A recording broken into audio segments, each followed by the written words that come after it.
My name's Jim Ernest, and I own Ramtown Karate here in Dixon, California. I've been practicing martial arts since 1973. You can make a real case that karate is one of the most healthy sports in the world. And the way you make that case is, Okinawa was where karate was founded and has the most practitioners, original practitioners. Okinawa has the most centenarians, or people over 100 years old, in the world. Most classes are based on an hour and 15 minutes. The traditional way, if you're, say, hey, I'm a new karate teacher, how do I make a lesson plan? Take 60 minutes, divide it by 3, 20, 20, 20. The first 20 is warm up and exercise. The second 20 is learning your techniques and then building up to a faster speed with those techniques. And the last 20 minutes is sparring or some type of practical application. Periodization means that you don't do the same thing all the time. So using periodization, that is taking your months of a particular type of training and then change it. So you don't get the repetitive use injuries, you don't get the psychological burnout that you would get otherwise. This month is sport specific. That means they're actually doing the moves that they would do if they were competing. Next month might be, say, strength building. And we're trying to actually slow it down, get full range of motion, build strength without any real ballistic type of movement, and it's kind of a healing type of month where they're getting stronger, they're developing stronger ligaments, stronger muscles and muscle fiber, and they're not hurt. And then maybe the next period would be, let's go into a little bit of plyometric training. Plyometrics would be something, say, jumping off of a box. Your nervous reaction to landing on the floor would be to spring up against it. Otherwise, of course, you collapse on the floor. And we use that reflex along with a mental muscular explosion to make people use more of their fast twitch muscle fibers.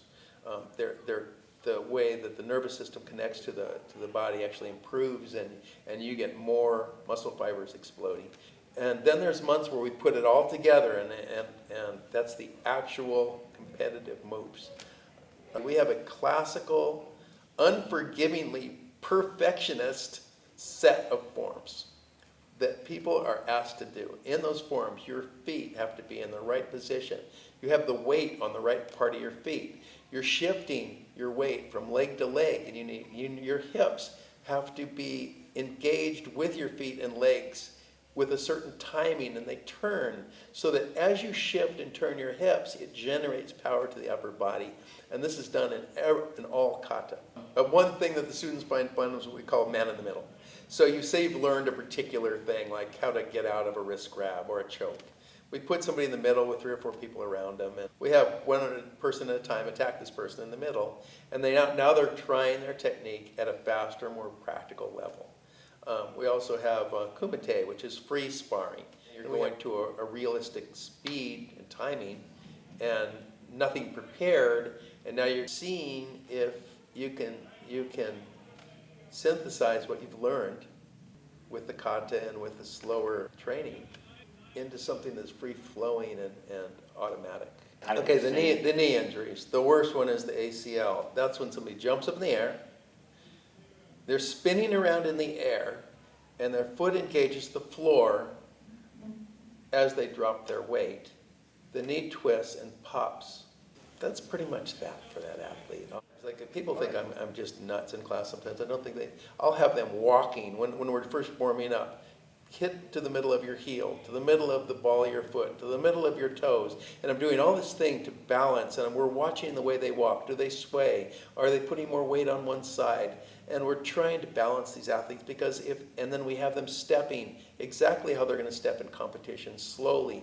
And we're watching the direction of their knee, and is their knee extending over their toes too much, putting too much pressure on the ligaments and the cartilage, and et cetera, so that when they get, and then we do the strengthening section of the periodization. Hopefully when it all comes together and that athlete makes that random fast step, their knee's in the right spot, their foot's in the right spot, and nothing happens.